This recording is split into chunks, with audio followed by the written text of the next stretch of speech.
Psalms chapter 84 and verse 10. For a day in thy courts is better than 1,000. So one day in the kingdom of heaven is better than 1,000 of your best days on this side, man. Let me repeat that again. One single day in the kingdom of heaven is better than 1,000 of your best days on this side, man. Okay? Where things were better for you. Moments that you can reminisce on and say, yeah, that was a good day. The kingdom of heaven blows it out the park, man. It blows it out the water. Just one day. Not to mention, the Heavenly Father, He's going to stretch out the time. He's going to expand the time so you can enjoy your immortality. You can enjoy your life. And the Lord said in Wisdom of Solomon, He created the Israelite man to be an image of his own eternity, man. We're going to be a likeness of his own eternity, man. We're going to be many most highs, man. We're going to be many most highs. Okay? God's on earth under Yahweh Shem Yahushua. I have said, ye are gods, and all of you are children of the Most High.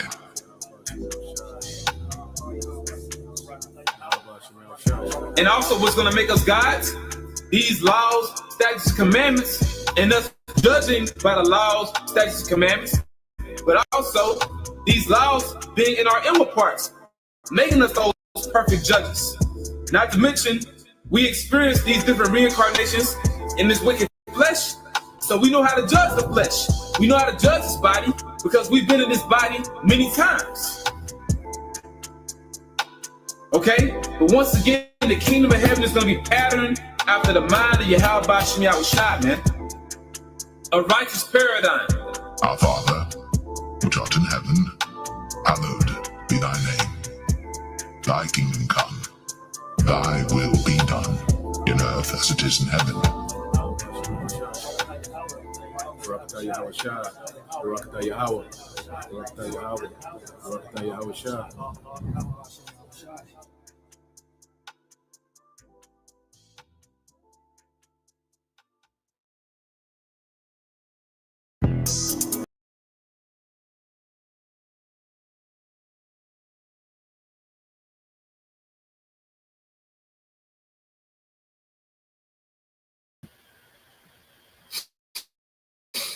All right, Shalom. First and foremost, we would like to give all praise, honor, and glory unto Yahweh, Ba'ashem, Yahushua, Ba'ashem, Kakadash. Double honors unto the apostles and the elders of the GMS who rule well, teach well, being great examples towards younger brothers. And peace and blessing, salutations to the whole lake out there, pushing His word and truth and His sincerity across the four winds in the name of Yahweh, Ba'ashem, Yahushua, pushing to get up out of there. Shalom to the hopeful lake, the believers, the listeners whom have came back to the obedience of the scripture through faith in Yahweh Ba'ashem Yahushua. All right. And we're going to go into a lesson dealing with Jacob's trouble. All right. Which, as you have these naysayers, try to say that, Jacob's trouble is past and we done been through too much already. And, and the Lord does what He does best. All right. He shuts the mouth of scoffers through action. Okay. So as they, spoke against, Jacob's trouble, well, Jacob's trouble is manifesting itself, it's showing his head. Just as they spoke against, all right, the MOTB, all right, being the RFID microchip, well, it began to do what? Show his head. It began to manifest, okay? And that's why the scripture said there can be, nothing can be done against the truth before. See if I can find it real quick. You got something you want to say? No. Okay. So when you go into, I think it's in the book of Corinthians. Yep. Yeah. So I'm gonna get, yeah. Post it copy and paste it real quick. Mm-hmm. All right, so when you go here to the book of 2 Corinthians chapter 13, verse 8. You got it, bro. 2 Corinthians chapter 13, verse 8. It says, for we can do nothing against the truth, but for the truth. Yep, so nothing can be done against the truth. Even when you speak against the truth, it just magnifies the the validity of Yahweh Bashim Al-Shai when he causes these things to come to pass that people speak against. And this is what we're seeing. So these niggas made a big fuss about Jacob Trouble instead of trying to get right with the Most High, so you don't have to worry about Jacob Trouble. All right. Now Jacob Trouble is on niggas' ass. Mm-hmm. Okay. So you invested your time to saying this ain't that and that ain't this and we done did this. Like, nigga, who are you to judge? All right, that your punishment is good enough. It's like a inmate, you know what I'm saying? Like an inmate telling the guard, let me out, nigga, I've been here too long. Like, no, nigga, you don't determine your sentence. Okay? That ain't how that work. All right. So what we're about to see is a very crucial time in prophecy, and it's deemed Jacob Trouble. Okay, and it's deemed Jacob Trouble because there's gonna be a lot of emphasis on the tribes. All right, let's get that in Jeremiah 30:7. Comes to Jeremiah chapter 30 and verse 7. Alas, for the day is great, so that none is like it. It is even the time of Jacob's trouble, but he shall be saved out of it. Yeah, so this lets you know that links up with the time of tribulation. That's going to be the worst time since the earth was. Okay, and we have to understand the Lord is infuriated with Jake, man. Look at our people, man. All right, when you look at a nigga, Jacob Trouble, all right, it makes a lot of sense. Okay, you see why the Lord has a time period in prophecy called Jacob's Trouble when you look at our people, man. Okay, completely out of pocket. All right, and what you have, Esau is the weapon of choice, all right, to bring the hammer on you niggas, man. And the tone is being set because there's a lot of tension, all right, with law enforcement and these young niggas, you know, because right now it's cute to be a young nigga, you see, but we coming to the time, all right, well, a young nigga, Esau gonna give a green light on these young niggas, man. It's coming a time where he gonna green light them young niggas, man. Okay, and it's gonna be deadly to be around them niggas at that time, man. Okay, so let's go here. This is an incident that happened in Indianapolis. You got a precept. Go to Proverbs 21 and 30 in the NLT. Proverbs 21:30. Come on, NLT. Come on. You see, our niggas like to say, you know, they've been through enough trouble. But it's them speaking against the counsel of the Lord. Go to NLT for me. Sure. So with them speaking against the counsel of the Lord, you're actually speaking against Yahweh Bashim Al-Shai. Proverbs 21 and 30. It says, no human wisdom or understanding or plan can stand against the Lord Yahweh Bashim Al-Shai. So just because you think, you know, from your understanding or your own mind or whatever, because the scripture also says, lead not on our own understanding. But just because you think that you've been through enough or you feel or whatever you want to call it, that there's not going to be any Jacob's trouble or anything that goes against the counsel of the Lord, it's not going to stand, man. Nothing, no, what we feel and think don't matter when it comes to the counsel of the Lord. What he said is going to stand. So what you had with this incident in Indianapolis, all right, and you got this police supervisor. I don't know if he's a supervisor or chief or not, but you can hear the frustration in his voice, all right. And you know it's geared towards these young niggas because these young niggas ain't got no parents, man. All right, you know it's probably 90%, you know, single motherhood now, okay. And these young niggas are just out here, all right, and these little young hoes, okay. And you know this the crowd that you talking about, man. All right, and you best believe, okay, that when these laws come into place, okay, and they give more jurisdiction and authority to these officers, man, all right, they gonna start knocking niggas' ass off, man. Okay, expect violence from law enforcement to increase, man. It's gonna be too many police shooting, you ain't gonna be able to keep up with it. Okay, so let's play this. I said you can hear it in his voice that he fed up with these young niggas, man. Supervised kids down here. I don't know how many times I have to say it. We are not your children's keepers. You are. And parents and guardians have got to step up. A kid is dead tonight. And we just don't know the age of the young man down the street, still here, dead. He looks young. It's unacceptable. The police department all night long went from place to place to place, trying to prevent these kind of things. And I gotta be honest, I'm tired of it. You should be tired of it. This is not our job to do this. It is unnecessary. You don't have to act like this. Our officers, half a block away from when before this shooting started, dealing with another group of individuals fighting. We made almost, probably, well, we're still tallying them, about 20 arrests tonight. Recovered guns that I know of before this happened from 2 kids. One of them was an assault rifle stuffed in the front of his pants. Any questions? Is it going to take other city departments to step up? Because see, we keep going back to what's the government going to do? What's the city going to do? The city's invested in this. Millions of dollars the city, taxpayers pay for police overtime to staff this 1 square mile area with, there was a couple hundred cops down here between state police and Capitol Police and IMPD and other police department agencies. Yes, we're going to keep doing our job. The city of Indianapolis government, the police department is going to continue to do our job. We're not going to solve this. Not just by the police. We made 20 arrests tonight. Bailey, you're a dad. Yeah. What would you say to those parents out there? I don't understand it. I know where my kids are at all times. So maybe that's, maybe I should be that way. 16-year-old daughter. I cannot imagine letting her roam around down here tonight like she was, like kids were. Unattended, unsupervised, nothing to do.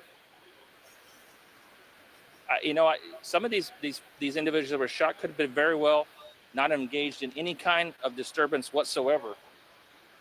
But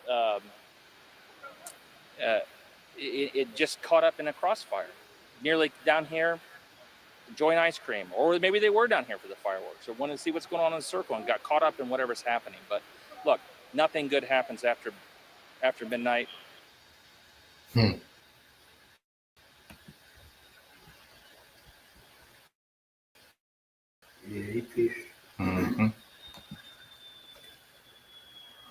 So yeah, as you can see, all right, these officers, okay, are fed up with babysitting these young niggas. Eve dropped them young niggas off, these little young hoes off. She go do her thing, leave them, and they just terrorizing the public, okay? And what's going to happen, all this footage is going to be used, okay, for propaganda to justify mowing you niggas down, man. Okay? The same way that they dehumanize, people in the Middle East, okay? The Palestinians, these certain, terrorists, as they say. All right, the same way that they dehumanize the whole region of the earth. All right, they've already pushed the same thing, okay, on you tribes, man, here in America, man.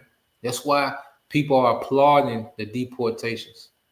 Okay, people are applauding, all right, when you young niggas get shot by the police.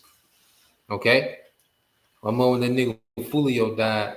You know how they say, you're damn gone too soon. They had on his comments, yeah, they say gone too late. And that nigga supposed to been out of here. Okay, so let's get this, because in the big beautiful bill, okay, it empowers law enforcement, and you best believe it's gonna be empowered toward Jake. All right, so let's get this video real quick. All right, well, yeah, man, what they call it, black fatigue. You can tell he was fatigued. All right, here we go. But it's just the beginning.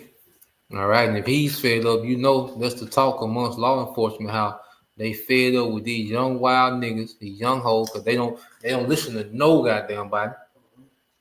Okay, they unruly, rude as hell, violent as hell. Okay, and the Lord finna put the spirit on Esau to start treating these niggas straight like brute beasts, man. Okay, so let's play this, and it goes into the new bill dealing with Trump. All right, with this big beautiful bill. Okay, it says how Trump bill creates a super police force, and they need one. Okay. The other thing that is in this law, I mean, soon to be law, is something that got a lot less attention than those other pieces, although plenty of people were still talking about it.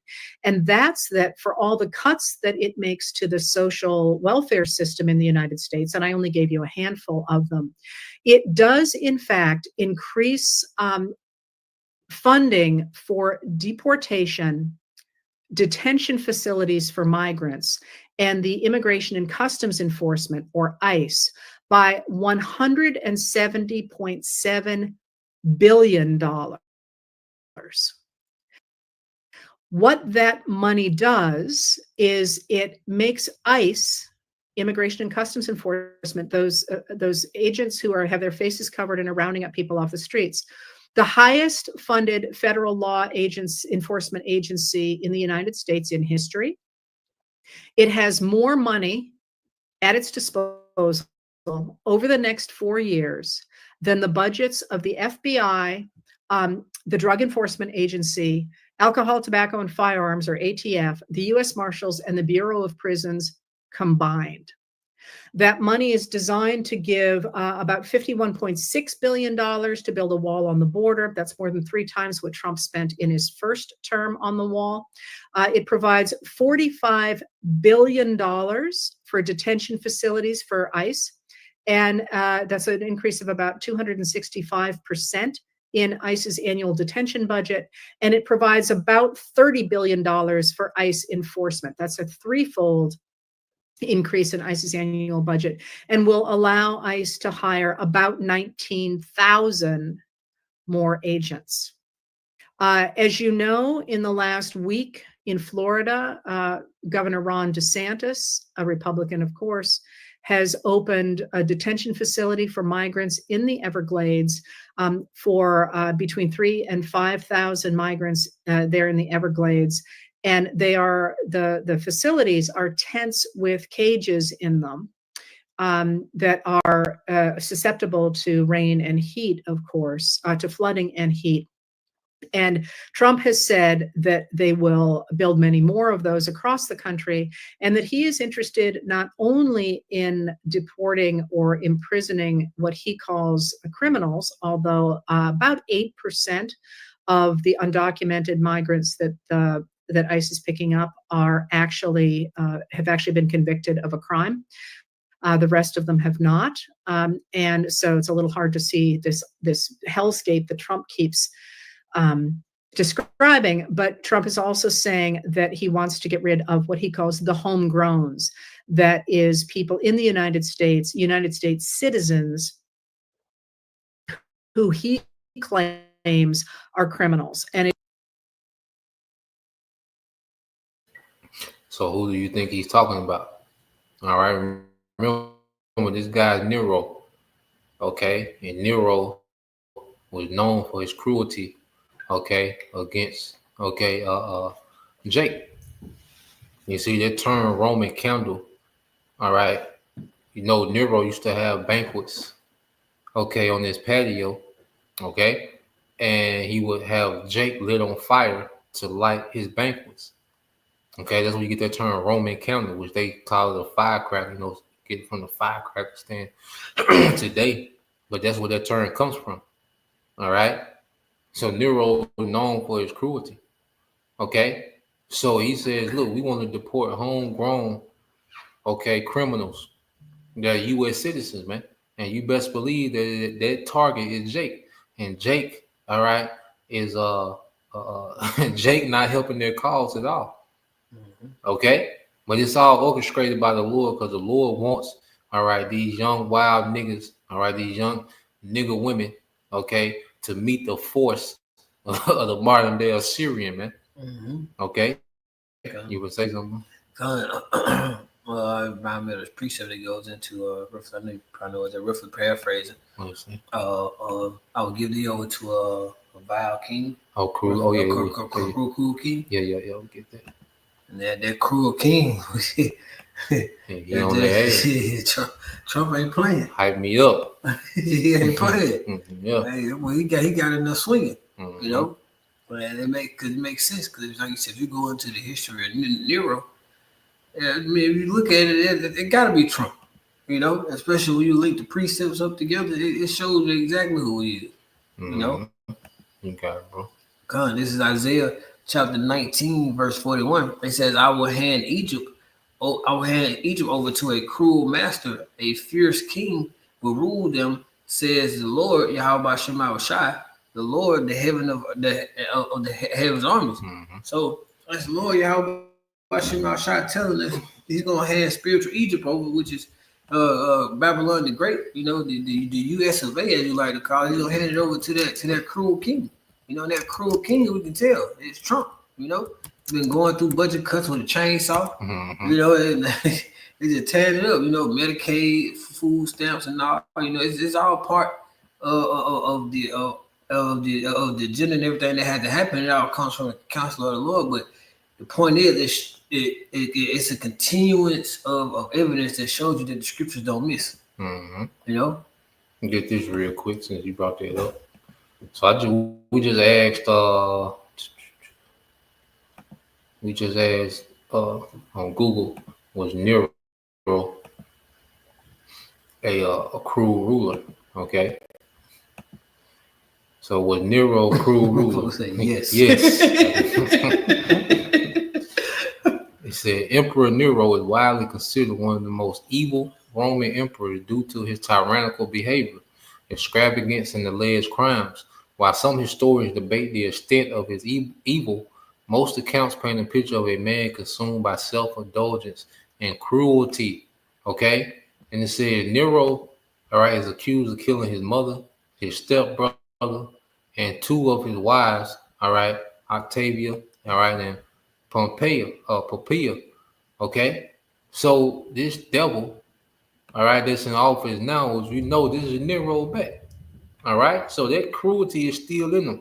Okay, and the Lord is finna turn this man up. All right, because he has been tasked by the elites to transition into this new world order, man, which is to set up AI, okay, which is to depopulate, all right, civil unrest, order out of chaos, and Jacob trouble.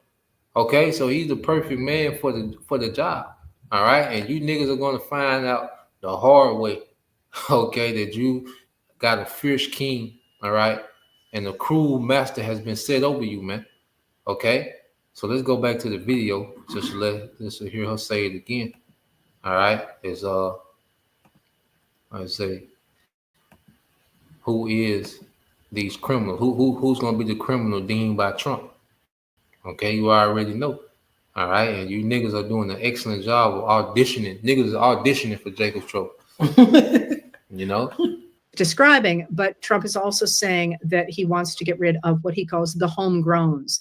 That is people in the United States citizens who he claims are criminals. And it is worth remembering, of course, that he has defined people who worked in his last administration as people who could be traitors, could be charged with treason because they spoke out against him. So I think you really have to look at this measure that is about to be signed into law and recognize that what it does is it creates a police force that is answers only to the executive branch.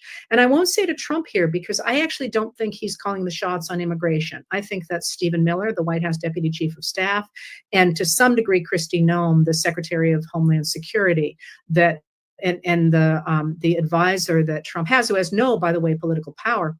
He's simply an advisor. That's Holman, that they call the border czar, but really all he is an advisor. I think they're the ones really calling the shots on this.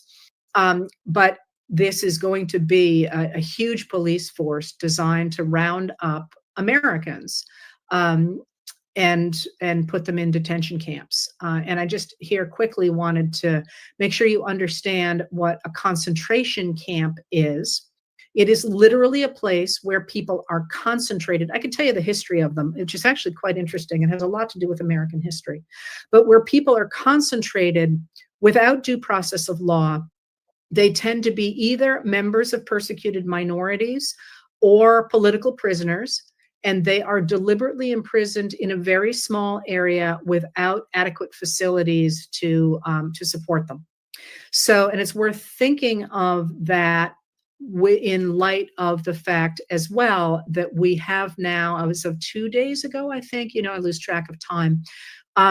The paperwork from Kilmar Abrego Garcia, who was rendered, not deported, because he didn't, well, in his case, actually was from El Salvador, but he was rendered to prison in El Salvador against the wishes and against the orders of the U.S. courts. And he was tortured there. He has written, you can find it online if you're interested. He wrote about the beatings and the sleep deprivation and, the things that he endured at CCOT prison. And in fact, he is currently, at his own request, being held in prison out of concern that the U.S. government will render him back there if he is out of federal prison, which is just a crazy thing, that somebody is preferring to be in prison than face the U.S. government. All of that is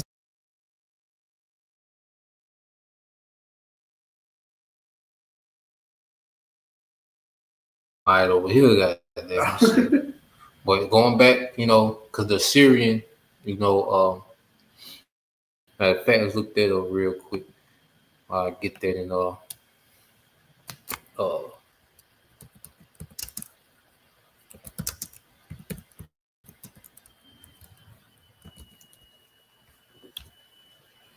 it's already on there, motherfucker.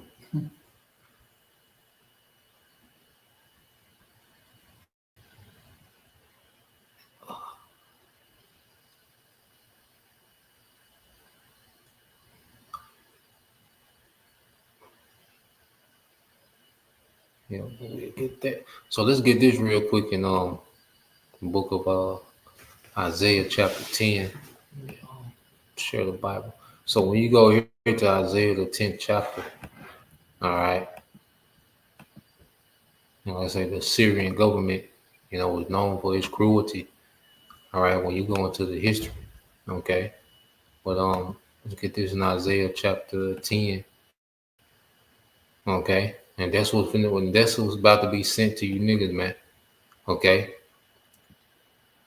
The KJV.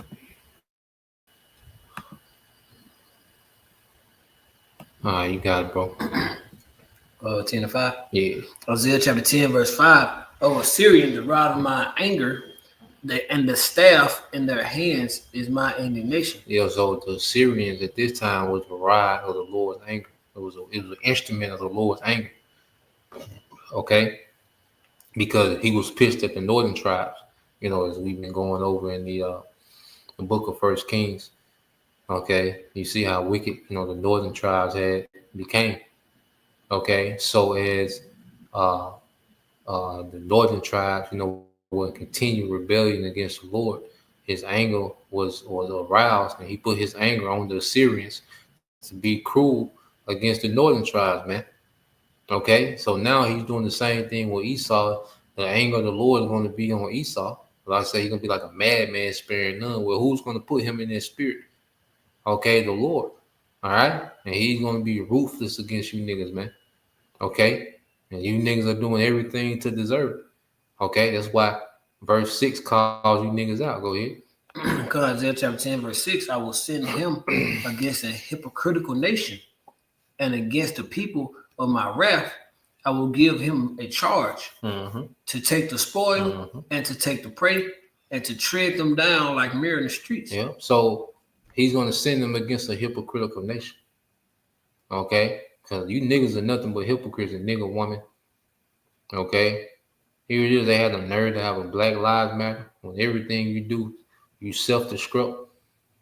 Okay, we looked it up. The number one cause of death for Jake is what? Their diet.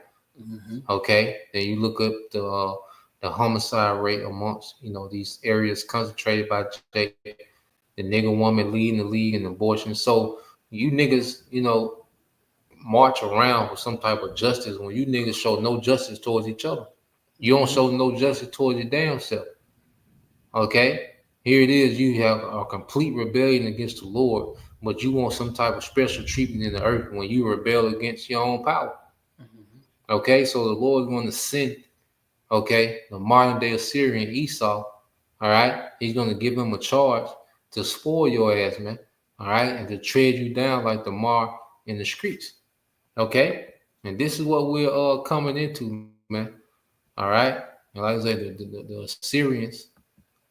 Okay, when you go into the history of the Assyrians, let me see if I ask it, the Assyrians or the Syrian kings. Let me see.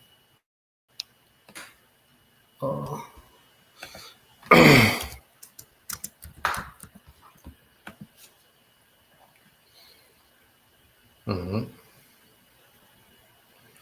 And it just goes into one. This guy Ashurbanipal. All right. Let me see if it gives us something good.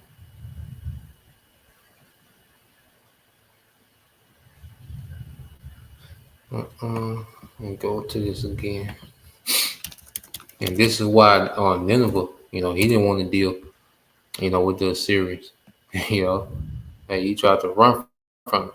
Now, just real quick, it says in summary, the Assyrians conducted and developed tortures against enemies in centuries, all right, especially, all right, during the Neo-Syrian period. All right, that's the time when the northern tribes were taken down, I believe 722 BC. Okay, specifically, the tortures mainly included decapitations and impalements and dismemberments against enemies and rebels. Okay, so the Syrian Empire was known, all right, for its terror tactics, man, its torture tactics. Okay, so what we have to understand, all right, so the stomach churning punishments of the Syrian Empire. Okay, it'd be something to watch. But yeah, man. All right, this is what's about to be unleashed. And this is why the scripture called like a time never before. Because one thing the Assyrians never had was the technology that this devil has today, man. All right, so you young niggas can get ready, man. All right, and you young hoes out there, man, y'all can get ready. Okay, because the Lord finna unleash, man. And you old, all right, niggas and nigga women. Okay, Jacob trouble. All right, is at hand, and the tone is being set. So Lord will you brothers and you sisters edify to the next time. And give all praise and glory to Yahweh, Ba'ashem, Yahushua, Ba'ashem, Chakadash, and double honors unto the apostles and the elders, GMS, rule well, teach well, being great example to his younger brothers, and peace and blessings, salutation, hopefully, shalom. Shalom.